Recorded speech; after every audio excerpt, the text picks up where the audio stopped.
Namaste and welcome to the Festival of Bharat. My name is Kamal Shetty and you're tuned into season 4 of the Festival of Bharat. We at Festival of Bharat believe in having open and frank conversations about Bharat with no holds barred. And today we have with us a very special guest, Pandit Satish Sharma ji. Panditji is a scholar of dharmic traditions, an interfaith speaker, and has spoken at various gatherings. He's a mathematician, an auditor, an accountant, and has held multiple directorships and has also been a senior management and IT consultant with international experience for more than 2 decades. He's a teacher of Jnana Yoga and has recently been awarded the title of Dharma Samrakshak and has also been authorized to speak on the 6 darshanas of Indian philosophy by the Council of Hindu Swamis and Saints in Rishikesh. Namaste, Panditji, and welcome to the Festival of Bharat. Namaskar. Pleasure to be with you, Kamalji, and thank you for that overly flattering and generous introduction. My pleasure, Panditji. Thank you so much for joining us. Panditji, I would like to invite you to first speak. You're joining us from Britain, and I would want you to speak on the COVID crisis in Britain. It's been very painful. It's been a huge sort of a challenge for the country. So I want you to actually speak about that and give us your perspective on what's happening there. It's a great subject to start on. The circumstances of our conversation partly have been facilitated by the fact that we're all under lockdown. And so most of us are spending a lot more time being available in front of screens than we would otherwise do so. But the circumstances that we're in are both unfortunate and fortunate. I think we are blessed as members of the Sanatana Dharma tradition in that we have a number of advantages at our disposal.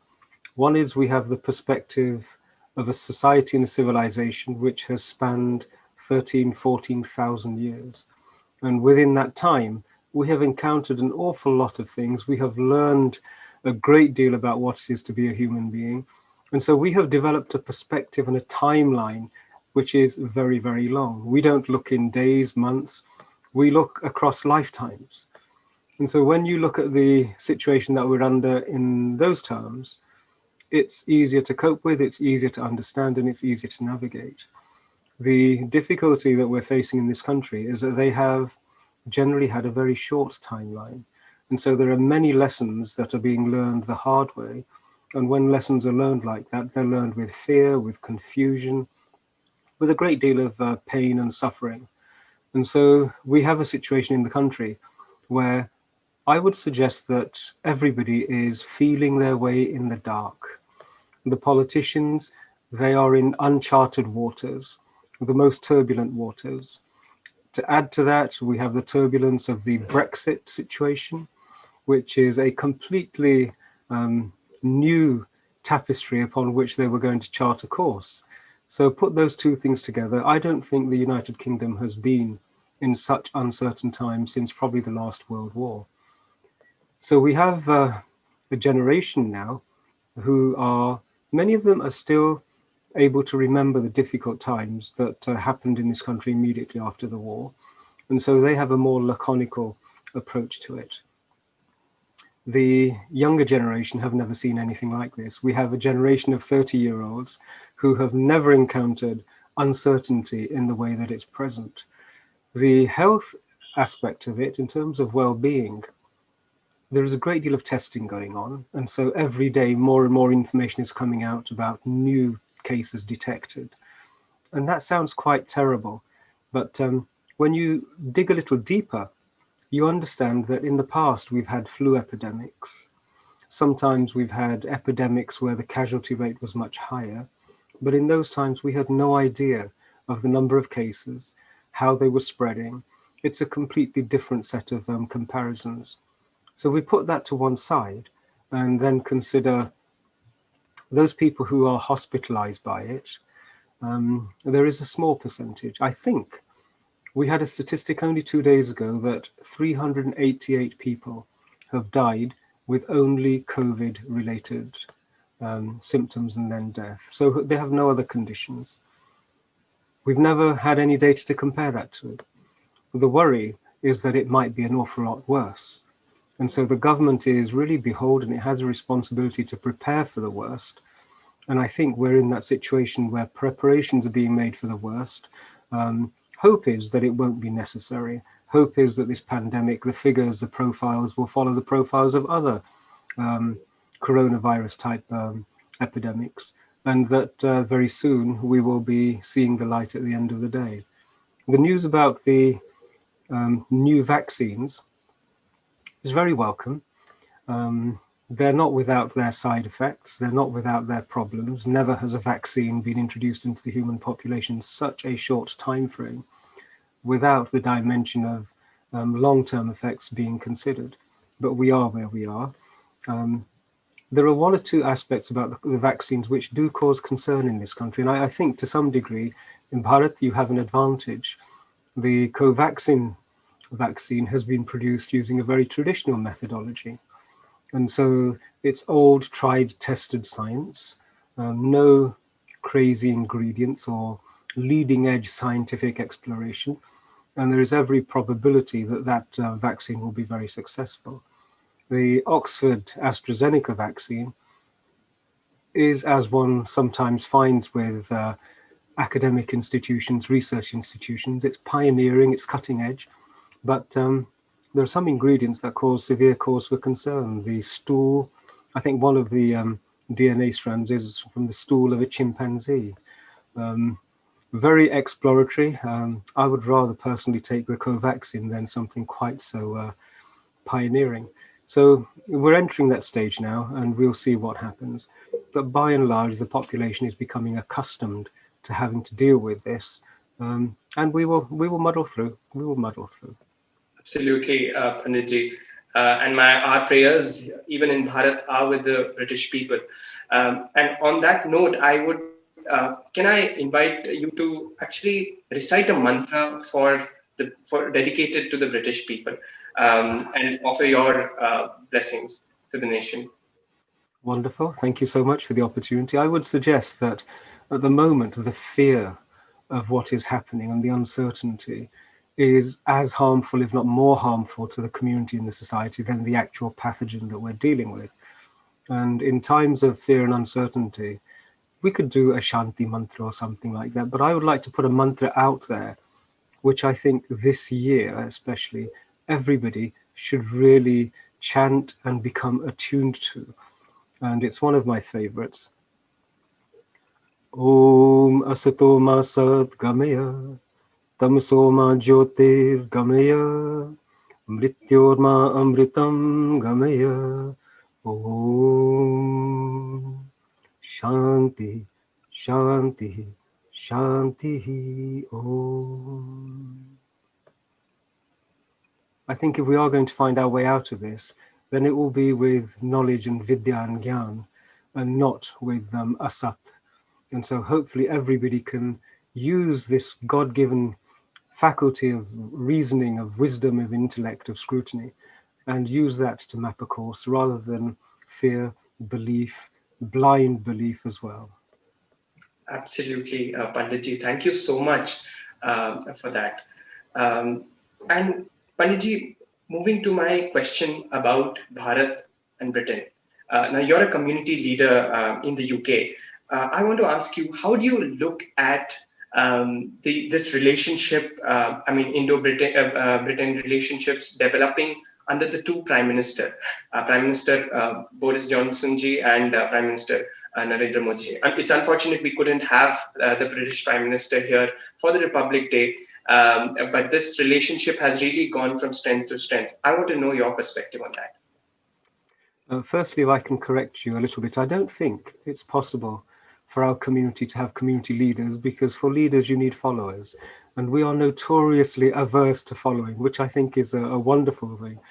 Secondly, I think probably that my degree of vocal expression and ability with the English language is really what's caused people to push me forwards. And it's the old scenario, you know, when you have a line of people, an unpleasant task ahead, and everybody asks for a volunteer, there's always one person who isn't paying attention when everybody else steps backwards, and you're left there in advance. And so that's the story of my community leadership, shall we say. But turning to your question about the UK and Bharat. Again, we have a very long perspective, which is different to the perspective in this country. Our perspective, for anybody who is aware of history, is that we had millennia, maybe 13, 14,000 years of recorded history, of which 12,000 was wonderful. And then the last 1,000 years was actually the most traumatic of experiences that any civilization could go through. And of the last 300 years, a significant part of the trauma and the devastation that was caused was actually the responsibility of people from Great Britain, this island. And so that is like a shadow which sort of overshadows the relationship. Now, there's never been any acknowledgement. There has never been any understanding. I'm reminded of how Germany confronted its Holocaust with a very open and honest desire to move beyond it. And so having acknowledged it, Germany entered the company of civilized nations of honor and integrity and moved forward. But the United Kingdom, Britain, has never done that. What it did is it hid everything that it did. And so there is a difference there, a remarkable difference. And I view this as a potential pothole on the roadmap, which has to be addressed. And it's a difficult thing to do when you have built your civilizational identity on the basis of being superior, of being naturally more civilized than the naked heathen, to then acknowledge that in fact you were mistaken. The moment you acknowledge that, what you then have to do is to face the consequences. And that then means dismantling all of the institutions which were created to promote and preserve a supremacist civilizational worldview. This is a very serious issue that has to be addressed. In India, we have a capacity to absorb apology, regret. You know, we're more than willing to embrace anybody who says, yeah, I got it wrong. Can we move forward? In the past, we've been more than willing to embrace anybody who came forward, irrespective of whether they had a knife behind their back or whether they were actually genuinely friends. So we have the capacity to accept an apology and a recognition with grace. And I think slowly we're moving in the United Kingdom to the time when that apology and that expression of remorse is going to be given. On that level, the civilizational to civilizational level, I think there is a wonderful opportunity. It's also worth remembering that most of the British population have no idea of their history. In schools, they're taught up until the Elizabethans and the Tudors and Henry VIII, perhaps, if there is an enterprising teacher wanting to add a bit of colour into the conversation. And then it leaps forward to the Second World War and perhaps the First World War. And even that's a very Eurocentric perspective. And so the vast majority of the British people have no idea of the atrocities that were perpetrated in their name. In addition to that, they actually didn't benefit. Much of the money that was brought into the United Kingdom by people like Clive and so on, it was squirreled away into tax havens offshore in the remote parts of the world. So there is an evolutionary step that Britain needs to do in terms of its own population as well. Having set that all in as the context, the average English person, is they're very much like Punjabis. One of the reasons we get on so well here is they're very much like Punjabis. There is a directness, there is a driving forward energy, there's a creativity, and we have that in Bharat as well. So when those two dimensions can be made to work together, there is a wonderful opportunity for a 21st century whereby not only do we catch up with the lost ground that was 1,000 years of colonialism, we actually move forward into a 21st century, which is much, much more civilized and much, much more dharmic. I think there's much to be hopeful for. Thank you, Panditji, for sharing your thoughts on this very, very important subject. Again, as a guru, as a philosopher, living in Britain, but firmly rooted in Sanatan Dharma, in Bharatiyata. Do you see a Bharatiya or dharmic renaissance there in Britain amongst young Indians the way we are witnessing in India? And if yes, then I would really like for you to share some anecdotes of how this change is happening there. That's a very perceptive and pertinent question. Um, Let me put it like this. Our understanding of Dharma is based on 10,000 plus years of seeking.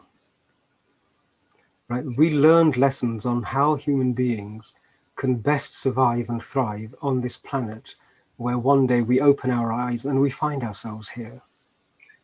So we have built up step by step knowledge about how best to exist, but also how best to preserve the planet so that future generations can exist. Now, none of that is to do with ideology. None of it is to do with theology or anything along those lines. It's purely empirical research conducted over a huge period of time. And it's applicable at every part of the world. It's not as though Dharma is different in Bharat and there's a different manifestation of Dharma here in the United Kingdom. In the same way that biology has principles, physics have principles, the understanding of Dharma has principles, and they are global. Now, what we have here in the United Kingdom is a period of time when people have experimented and learned through suffering and seeking. Much of the progress has been made has been through seeking. But there is a millstone. There is a rock, a boulder, which sits as an impediment, and that is an unwillingness to let go of beliefs. And what has happened over here in the United Kingdom, they have had the heavy hand of a theocracy for a long period of time. Bharat has never had a theocracy. If you think of it, our perspective is that every human being who is born has a head and a heart. And they're all the same. We say that children are Paramatma ka roop hai, is what we say. And so that person left to flourish and thrive in a dharmic capacity would develop into a full-blown, extraordinary human being with a deeply spiritual side. Hona hi hai. It's impossible for it not to be. But what you can do is impose the chains of theology and then bind that person's heart and head into a much smaller confined space. And that's what we have had here in the United Kingdom. They have been burdened by a theology for so long that now every aspect of that theology has been proven to be false. Those who visit Bharat, visit the United Kingdom from Bharat, they do find that actually London doesn't have the streets paved with gold, that there are systemic problems here which are horrific to deal with. We have had 5 inquiries, independent inquiries, into the abuse of vulnerable children and adults. Right? We have issues to do with justice, issues to do with health and well-being, and very significant issues to do with education.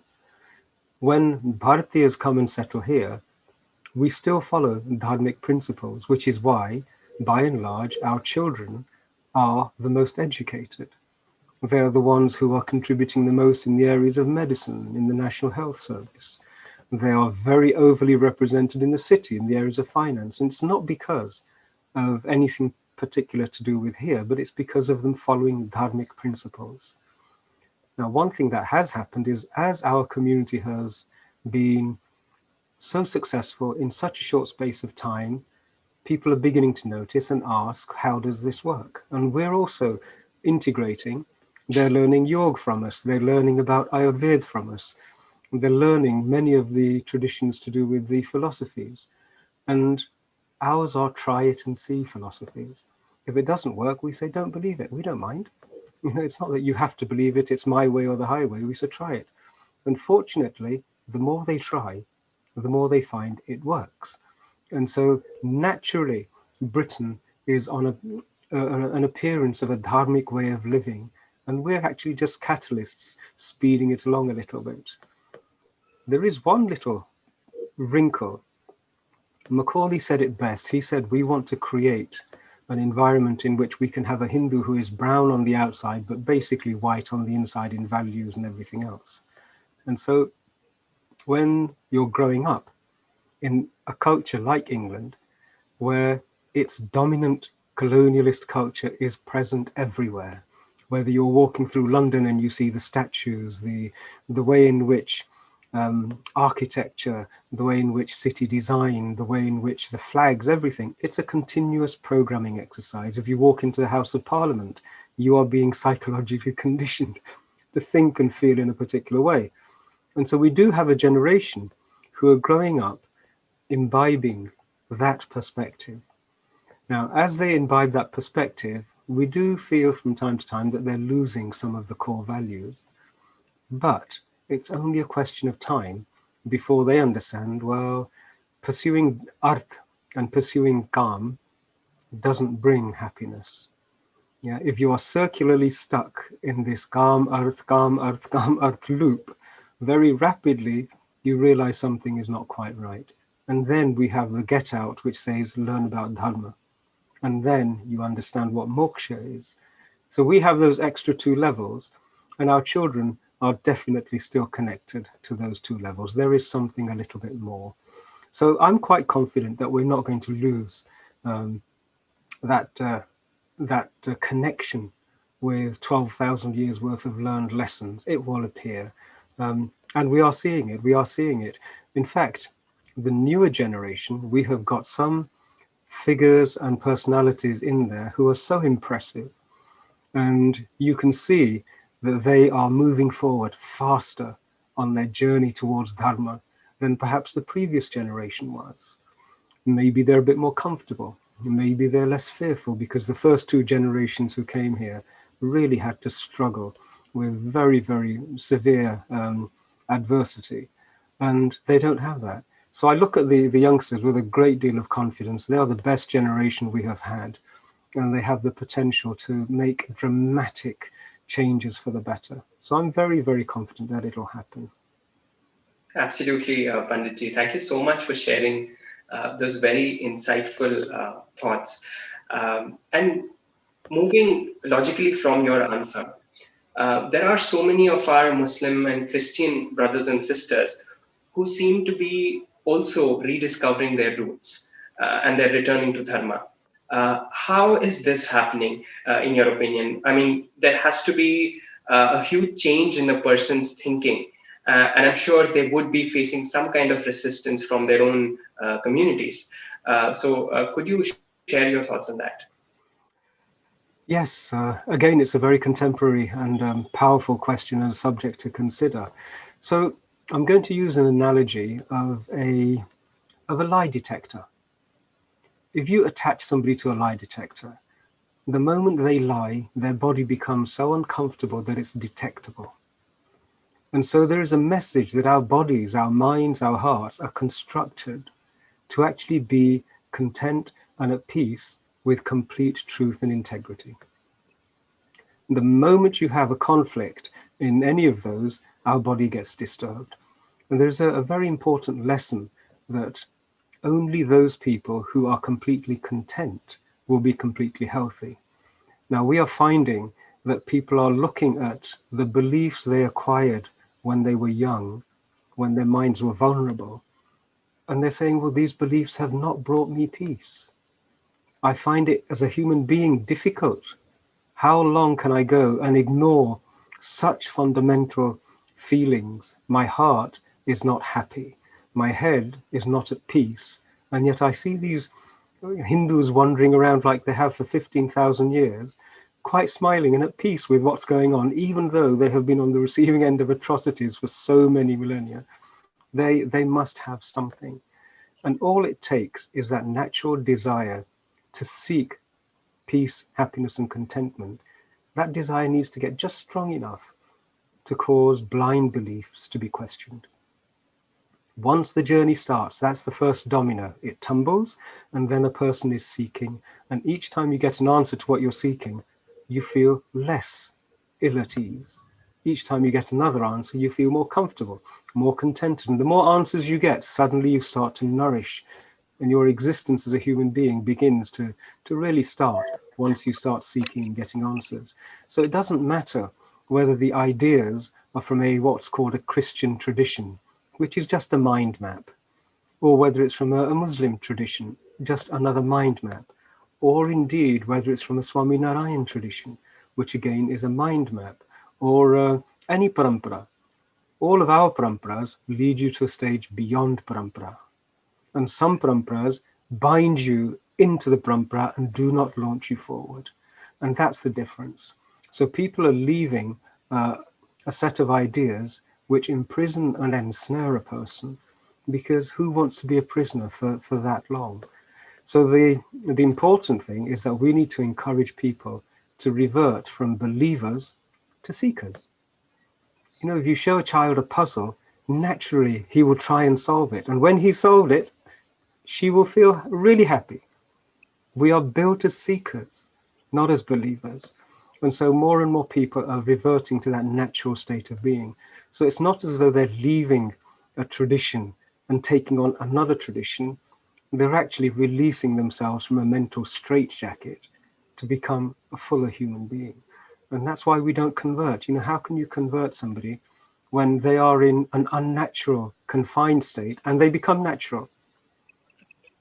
That's not a religious conversion or anything like that. It's just a reversion back to being a natural human being. And so this is also inevitable. There is an understanding which I've acquired, and that is that left to humanity, each of us develops into a divine being. But to preserve violence, you need an institution. To preserve violence and re-inflict it generation after generation, country after country, you need institutions into which violence can be enshrined. If it's emotional violence, if it's intellectual violence, or it's physical violence, you have to have an institution. And we do not have institutions which enshrine anything, because we say any human being can start on a path of sadhana, and what will happen is nature will take its course. And what we will see and witness is the emergence of a contented, peaceful, tranquil, dharmic human being. Very beautifully shared, Panditji. Thank you so much for that. Um, I want to shift focus on Bharat. And we often hear about Ramraj as an idea, a Dharmraj.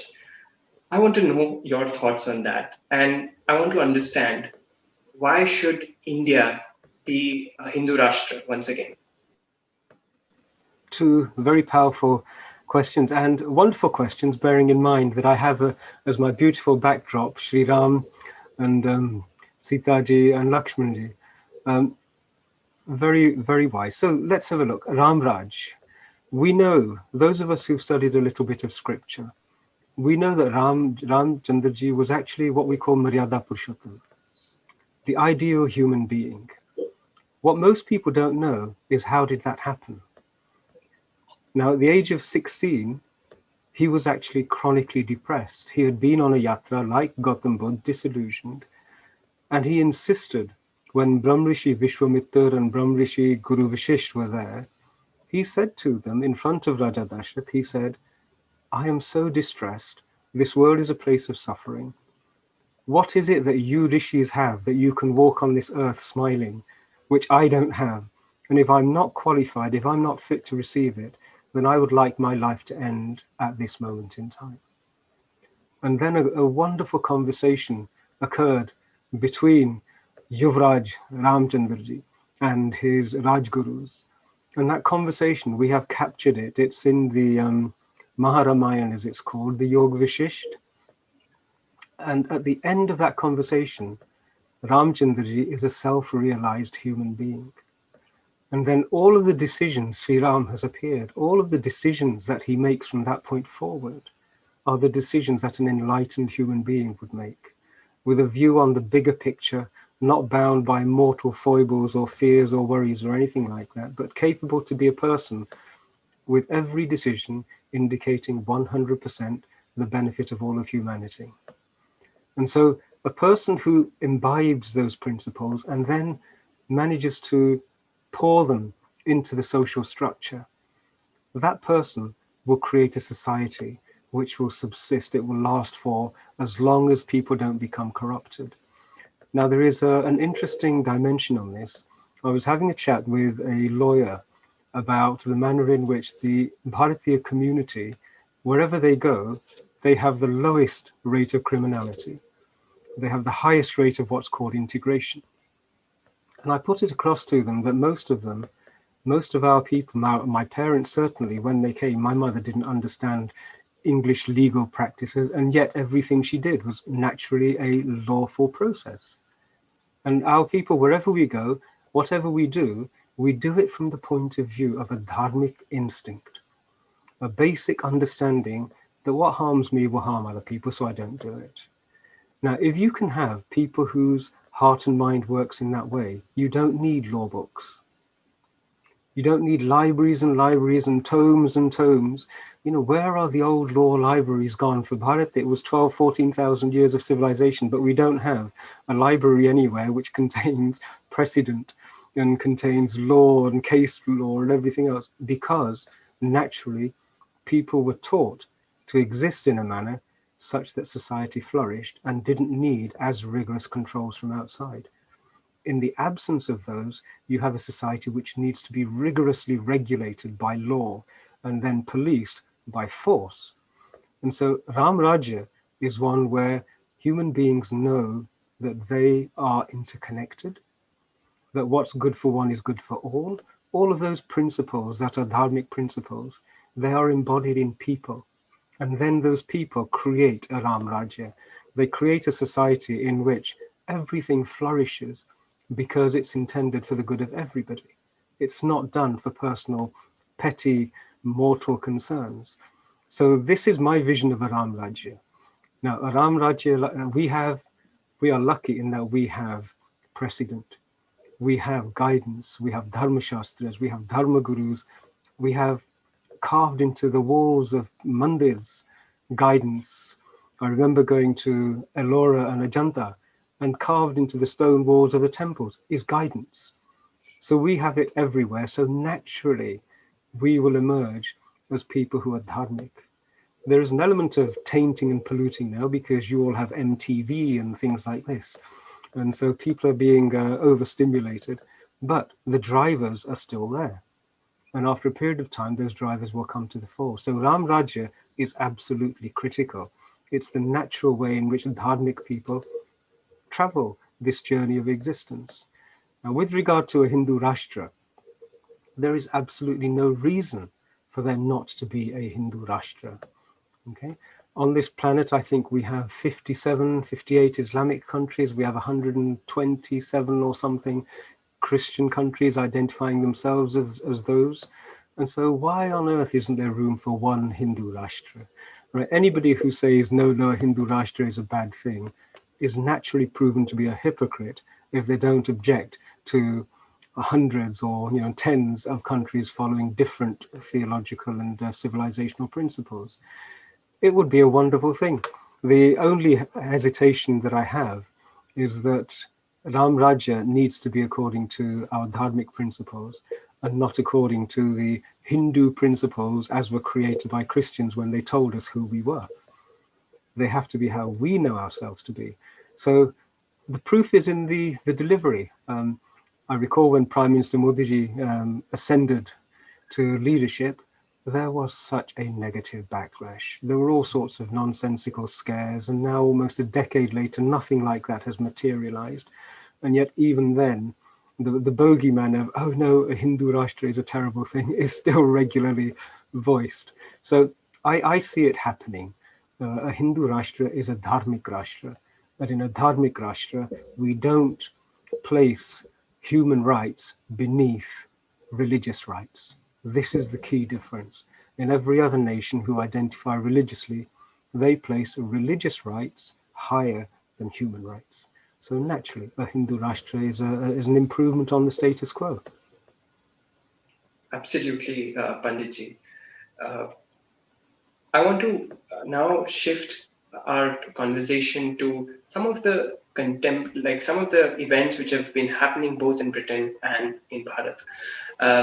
And we have heard, and to our utter dismay, of grooming gangs in Britain. I want to know from you what exactly happened and is justice being brought to bear? Okay, this is quite a shift in gear from the large panorama of millennia of civilization to a corner of the European continent which is quite cold and harsh and relatively recently civilized. But we'll give it a shot. So in this country, we have an experiment going on, and the experiment is called multiculturalism. And the idea is that multiple cultures can live together in harmony and without friction and work together for mutual benefit, which is like one of those theories. On paper, it sounds wonderful, but it never happens in real life. The reason it doesn't happen in real life is that a state needs to police such a multicultural society with complete equality. We talk in Bharat of a uniform civil code, and it's only if there is a uniform civil code that such a society can work. In this country, we have religious laws as well, canonical laws, and then we have the laws which have been created by the House of Commons and Parliament and the general public. So they run in parallel. But we also have other legal systems. Sharia courts operate in this country as well. So there is a bit of a mishmash, and this is being sorted out. Now, from one perspective, not every community, not every society runs on the same value system. In some societies, you have what we call a dharmic perspective, which is that every human being is divine and a manifestation of Paramatma. And in other communities, you have still an element of tribalism. There is tribal competitiveness going on. There is competitiveness for resources, competitiveness for primacy, for political power, all of those things. And when you take all of those totally different strains and put them into one cauldron and then mix it all up, then there are going to be odd outcomes. Now, we do have in this country, in the United Kingdom, a distinct civilizational profile, which is at odds with the civilizational profile of where this country is. And Great Britain, the people of this island are honest, decent. I think it was Will Durant who said, "The Englishman is amongst the best of men, and the Britisher is the worst of men," or something like that. And the English identity, the Welsh identity, the Scottish identity, good, solid, straightforward people. And you get on with them, you work with them, and it's great. It's really good fun.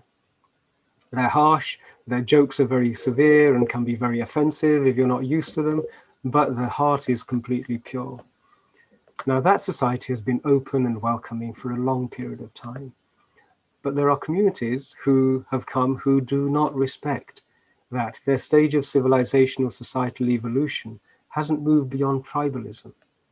Now, we know that in many parts of the world, tribalism still exists, and where it's perfectly feasible to go and kidnap the daughters of a tribe which you find offensive and bring them into your own. It's been going on for a long period of time. It's also it's a recorded fact of history that one of the most violent ways in which you can attack a tribe that you oppose is to destroy their capacity to reproduce themselves in the civilizational mode that they would continue. We saw this in Bangladesh when the 1971 war, and the whole purpose of raping, 400,000 Hindu women was nothing other than to destroy the future of that society. And so there are ideologies where these principles are at play. And what we have in this country is a small group of people who have an alien ideology, and that ideology allows them to make an identity of the other and make that identity so low that they feel they can do whatever they wish with it and use that use innocent and vulnerable adults and children for their own political and their own societal benefit. So we have had this in this country for a long time. Turning to the specific instances, there is a phenomenon whereby a group of men will get together and target vulnerable girls. And those vulnerable girls follow a particular profile, and those groups of men follow a particular profile. And this is what's made it quite unusual. Against a national population where, for example, the Pakistani community are only 2%. Pakistani men are only 2% of the British population. And yet, if you look at the grooming gangs, those gangs who came together to kidnap non-Muslim, non-Pakistani girls, 84% are from the Pakistani Muslim community. Now, that's a statistic. And so, you know, it's a reality and it's a fact, and that needs to have been explored. Now, at the moment, we are facing a great deal of discomfort because the reports that the government has produced, it's almost as though they have deliberately tried to avoid dealing with the issue. So the latest report, it studied 5 locations up and down the country, and none of those 5 had any recorded history of this particular problem. When there are 22 towns where this problem has been highlighted, identified, and there is data, but they were not researched, they were not scrutinized. So when politics and social manipulation and engineering society intervenes with statistics, friction occurs. And so the country is actually at this moment trying to digest why this is occurring, and more importantly, why justice is not being given, protection is not being given to these vulnerable children. The Home Office, I know for a fact, is reviewing the manner in which police record data. It would now seem that the police, Manchester Police Force, for example, have no records of the ethnic origin or any of the data which produces this information. Why? Where did it go? Nobody has actually done any research. And so this is happening now. This is a fundamental problem. It's been a problem for the domestic British community, and it's been a problem for our Punjabi, for our Indian, Hindu and Sikh communities as well. We've been bringing this to the attention of the authorities for almost 20 years, and nobody really sort of took any notice of it. But now that it's been, shall we say, dramatically brought to their own doorstep, there is now a recognition that this is a problem. And it's a problem that will be resolved. It will have to be dealt with. If you can't protect your own most vulnerable members of your society, you lose all moral authority on the world stage. Right? The BBC's capacity to go and poke fingers in other people's problems and scratch at their wounds, it immediately becomes compromised when you just simply ask them the question, well, how are you getting on with this particular problem? So it has to be addressed. It's a moral and a societal imperative. And I hope that under the new Home Secretary, our own Priti Patel, we will see progress. There's more chance we'll see progress under her than we have under any other Home Secretary so far.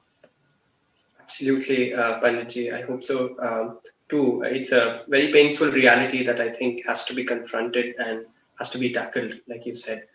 And when I look at it from Bharat, it seems very similar to what India is referred to as love jihad. There have been in India laws dating back many years. There are some new laws which have been introduced in recent months as well, which have made these laws and rules tougher for the law enforcement. Could you tell us if this, what we are seeing in India, which is essentially religiously motivated grooming of vulnerable women and girls, is born out of a similar cultural or philosophical underpinning? I think we make a mistake in Bharat in that we look at this particular phenomenon using Euro-Christian lenses. The language we use, the framework we use, the terminology, the value system is all actually Euro-Christian. And it hasn't helped anybody, and it doesn't help us. We need to look at it from I said at the beginning that Satya is important. We need to look at it from a bharatiya perspective, which is look at it. Is it Sat? Is it Asat? Is it dharmic? Is it adharmic? Is it based on vidya? Is it based on avidya? Now, if we look at it using those measurements, all of a sudden, we see a different phenomenon. Firstly, there is no such thing as a religiously motivated because we do not accept the concept that religion is a valid idea. Okay? I have this conversation with interfaith people here and I say, no, we're a wisdom tradition. We're not a belief tradition. And if you're not a belief tradition, then where do the religious beliefs fit in the way we look at things? They don't have any place at all. Now, this is the difficulty. Now, people who have religious traditions, they want us to think like they do because it's built on a false equivalence. It's built on the false equivalence that all religions are the same, therefore freedom of religion is sacred. Everybody should be able to impose their freedom of religion on everybody else. We don't impose it, so we're always on the receiving end of it. So if we're going to look at this problem, we should look at it from the simplest point of view, from a dharmic lens. So when somebody, a young man, is deceiving a vulnerable young woman, that is simply an act of deceit. It's an act of emotional and intellectual violence, and it has no religious component because we do not accept that. Another thing that we haven't yet understood is that colonialism calls itself many things. It masquerades under many different guises. And what is actually happening is we are being colonized. And because we have a vulnerability to accept anybody who says, I'm a religion, we give it much more tolerance than really it should be. There are many ways of colonizing, and this is one of those ways of colonizing, is acquiring hold of the asset of any community and depriving it of its future. This is the worst of all colonial acts, to take away the daughters of a society and a civilization. It's nothing to do with religion. It's nothing to do with divinity at all. Nothing to do with Paramatma. It's nothing to do with the journey of Atma. And so we need to look at it from a dharmic point of view. And then we will see that all it is, it's exactly the same violence as was perpetrated in 71, and it's happened against us time and time again. It has no religious dimension. It's pure colonialist violence. I think it's a perspective that certainly has to be understood, and in order to get a holistic sort of a view of the things that we see, and very painful sort of realities that we see in our lives in the news. It's pure colonialism. For example, we would realize it's colonialism the moment a Hindu tries to do the same in an Islamic country. You will realize straight away how they view your colonialist activity, because they're quite clear. They do not want the future of their society to be harmed, damaged, and undermined by an ideology which is alien to them. It's a colonial threat. It's a threat to the civilization. It's only us who have imbibed this, and it's a post-Britisher sort of a problem, this idea that we have to look at the world with an alien set of values and apply a framework which is constructed on an alien language. We have to apply our own framework and we will find our own solution. And if we confidently find and apply our own solution, the rest of the world will then come out of the religious framework, which is also imprisoning them.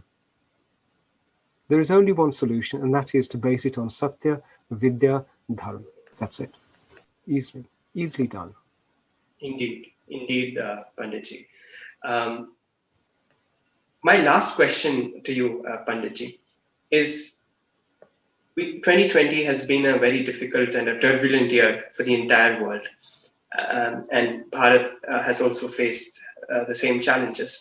But Bharat is now moving into a very different kind of a world where there's so much uncertainty. There's so much of disruption in, be it geopolitically, economically, in so many different dimensions of life. I want to have your thoughts on what some of the guiding principles, guiding ideas should be for Bharat as we step into a completely new decade, and given the kind of uncertainties that we are living in right now. Excellent. We are blessed. We are so blessed. We have a wonderful idea which Adi Shankaracharya ji, he enshrined into his Nirvan Shatkam. And it's Mano Buddha Ahankara Chittani Naham, etc., etc. It basically says that I am not an identity. I am Atma, wrapped in a garment of thoughts and feelings, enclosed in a body. Okay? And we don't value the thoughts and the feelings like everybody else does, because we know they're transient. And we know that once you manage to negotiate them, the essence of what you are is Anand. and everything else just gets in the way of a continuous experience of Anand. Now, if you look across the world, what you will find is that there are power bases which are built upon identity. It's a battle of identities. Now, we know, anybody who does sadhana knows that the individual identity is a ghost. It's a fabrication. It's maya. It is, in its essence, it's an illusion. It doesn't exist. You know, we talk about the identity, ahamkara, being the moon shining with the reflected light of the sun, because it has no light of its own. So if we look across the world, we will see that the rest of the world outside of Bharat, except in places like Africa, except in the indigenous colonies of Australia, and indeed the indigenous people of America, all of those indigenous civilizations had a very dharmic and real understanding of the earth and who they were. But for the last 400 years or so, we have had a European, Euro-Christian civilization which has been spawning identity politics. In order to divide, you need to give people different identities. You will call one group Dravidian, the others Aryan, and you've got a battle of identities underway. So what the world is laboring under is the time when those identities grabbed power. The colonial decades are the decades when the world order, the world's global institutions, the world's economic institutions, all of them are based upon the reality of identity and identity conflict. And what we're seeing now is a breakdown because it's asat. It cannot last for long. It has no fuel to sustain itself because all the fuel comes from the anand of the atma. And so it's a bunch of ideas which have been institutionalized and then proliferated. And that is now falling apart. We have seen it in Brexit. The UK leaving is the first of the European identity collapsing. And what we will see is those old national identities beginning to flower again. People talking about their pagan traditions, about their cultures, all of that has got to come back. And then we will see the appearance of real diversity. Now, what we need to do as Bharat is we need to teach people that it is possible for diversity and unity to coexist. We have done it. And that is the only way in which it can exist. So the only uncertainty is a question of whether this Euro-Christian civilizational house of cards will fall quickly or slowly. And when it falls, where will the pieces fall? And how can we minimize the suffering of what happens when this does fall? So I don't see any great uncertainty in this. This is part of the natural process of being a human society on the earth. You know, we're enjoying a period now when we can see that 1,000 years of human suffering, so many lives lost in their billions over the last 1,000 years to the nonsense of identity war, that there is a chance for that to stop. The effort is there for us to do. Samudra Manthan is going it's on all the time, isn't it, right? The Manthan is there, the Rakshas, the Asurs, they've been busy pulling the tail for a long, long time. It's only the Devas who have just actually thought, "Theek hai, hum to sadhana mein baithe hain, hum mast hain." Right? We need to realize that we need to step up and grab our side, and then we should participate in the churn. And when the Vish appears, as it is appearing, the poison that comes, the only people who can hold it are those who have an understanding of what Shivji is, consciousness. We can hold it, and then we have to get the nectar, or we have to make sure we get it. Otherwise, the churn will carry on. So if you look at what's going on in the world according to our Dharma Shastras, this is nothing new. It's just not happened on this scale for a long period of time. We know how to deal with this. We just need to get up, get out, and start to get engaged. That's what the world is waiting for. Indeed. Just think for one moment, one Swami Vivekanand on his own shifted the compass of spirituality in the United States. One person. We've seen one Prime Minister Narendra Modi shift the direction of bharatiya evolution and civilization. So all we need to produce is 30 or 40 more people like that, send them out into the world, and this could be resolved in 5 or 6 years. And then we would be back to a wonderful, wonderful earth So I'm very positive about it. The only thing that we need to do is for Bharatiyas and for Sanatanis to get up and engage. And as Krishnji said to Arjun, you have to get in the battle. We can't sit on the sidelines feeling depressed. That's the only thing left, and I'm confident we're all going to do it. Thank you, Panditji. I think it's so important to tap into our civilizational wisdom, and you've actually inspired us to do just that. Thank you so much, Panditji. It has been a very insightful, enlightening, and inspiring words that you've shared with us, and I'm so grateful to you for doing that. Thank you. That's my pleasure, my honor, and I'd just like to conclude with best wishes for the Festival of Bharat team. The Festival of Bharat idea was conceived, and at the time I can recall I was present when it was conceived. It seemed like such a difficult task, and yet over the last 3 or 4 years, it's grown and gathered its own natural momentum.